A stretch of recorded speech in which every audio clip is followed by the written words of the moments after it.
Okay, welcome back to this course. Now in this new section, let's talk about Facebook group.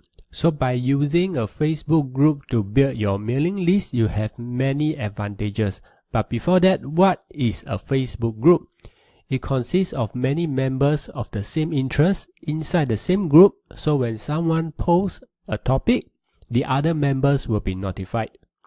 And it is easier to build trust and rapport around the topic as well using a Facebook group. And the most important thing that I suggest you to use a Facebook group is because Facebook helps you to promote your group. So let's take a look at one of my example.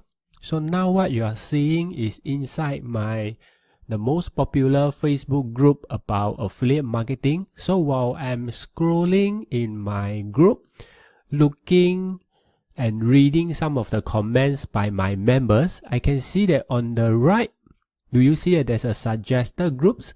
So all these are not advertisements. So all these suggested groups are put up by Facebook to tell you that there are other groups that you can consider joining.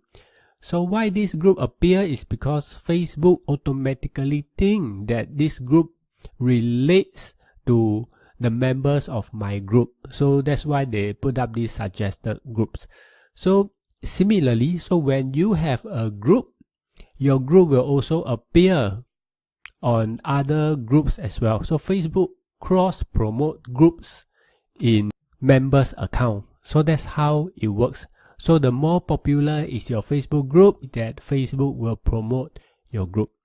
Okay, so in the next few videos, let's get started how you can create a Facebook group.